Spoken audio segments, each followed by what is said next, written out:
Hi everybody, I hope that you're all doing well today.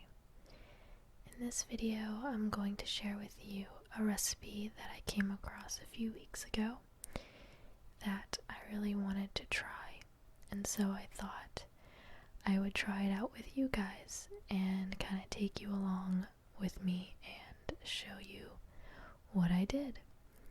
So to begin, you're going to need 1 whole stick of butter.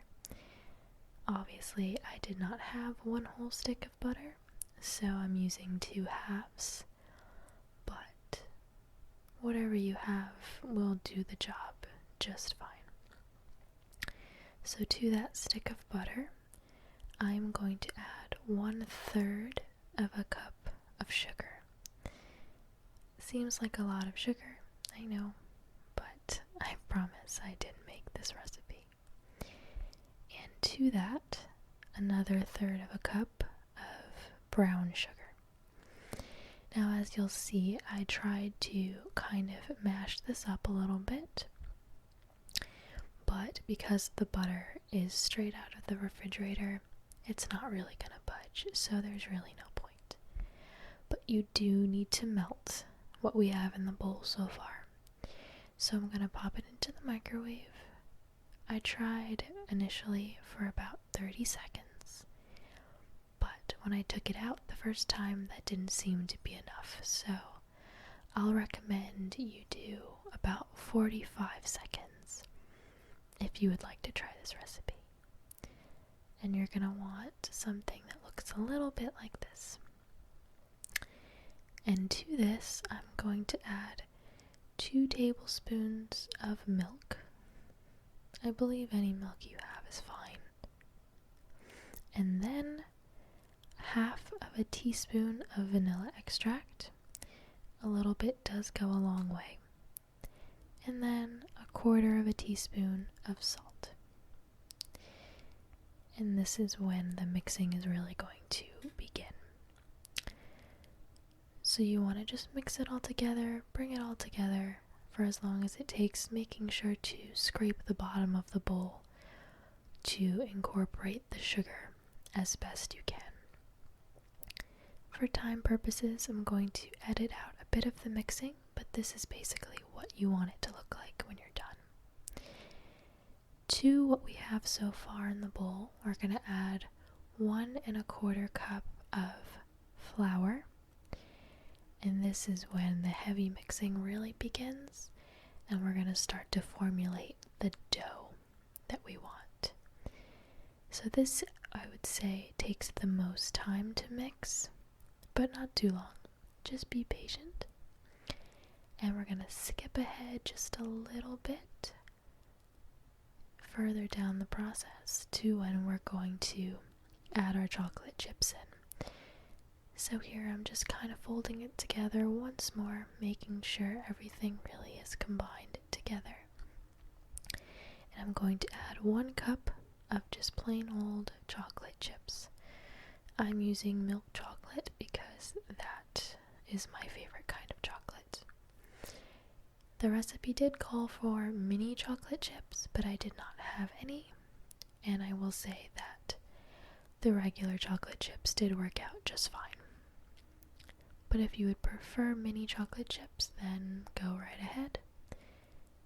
I think it'll taste the same no matter what. And then we're going to kind of go into the next portion, which is a little more time consuming, but it's definitely not difficult. So here's what we're going to do. You're going to need a square pan, or really any pan, and some parchment paper. I cut the parchment paper so that it fits the pan a little bit better than it would if I just took it out of the box. And you're going to need 2 pieces of the same size. So the first layer, we're going to spread 1 piece of paper down and spray it with any kind of cooking spray so that our dough does not stick to it after it's been in the freezer and we have to pull it out. So to create this first layer, I'm really just going to split the dough that we have as best as I can down the middle and just put it right in the tray.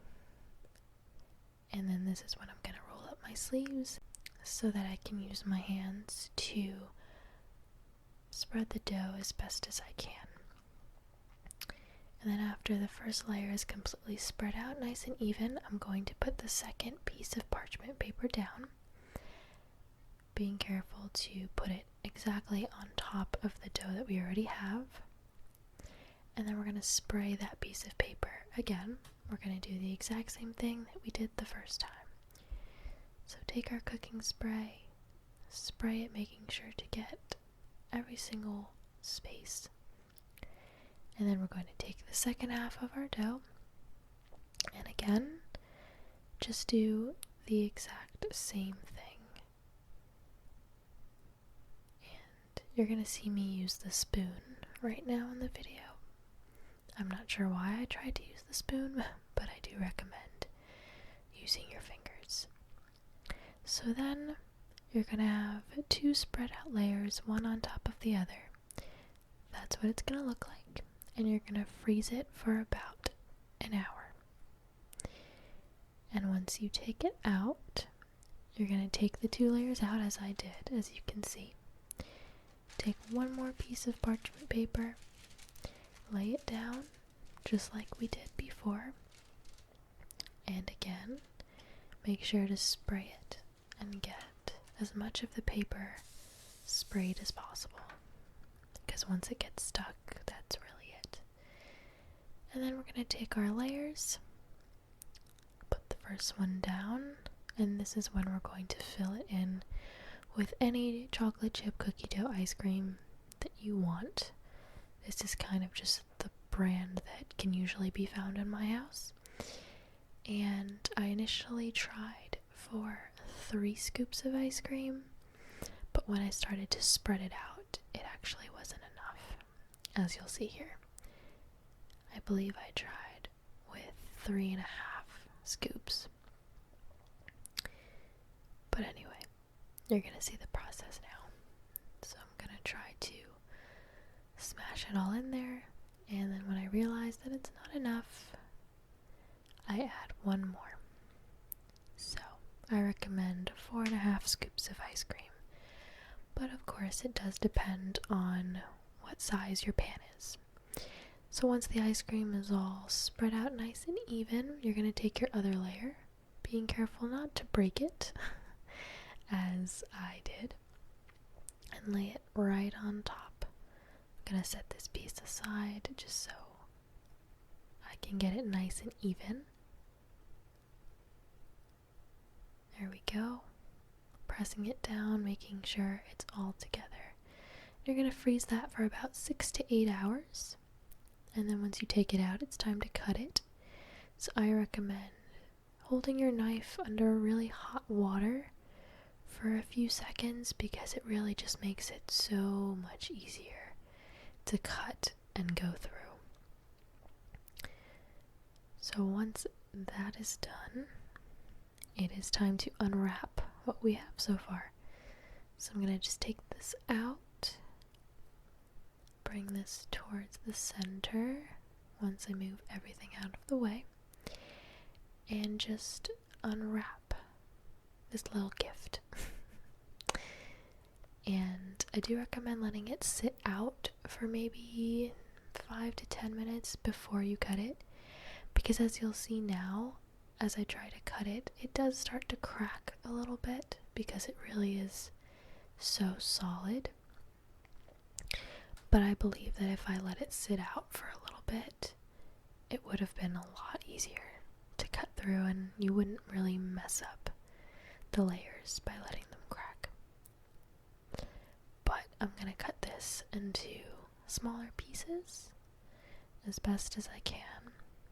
I was struggling a little bit, in case you couldn't tell.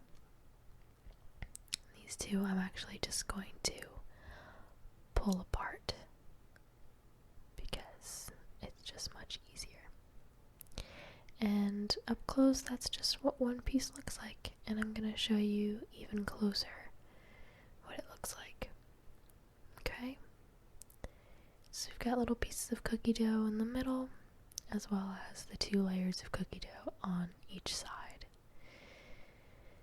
And I would say, taste-wise, it was very, very sweet. I would maybe go for a little bit less sugar next time, maybe cut it in half. But overall, this was really fun to make. And if any of you try it out, I would honestly love for you to let me know, and let me know how it came out for you. And I hope you guys stay tuned for more ASMR videos coming soon. Thank you guys.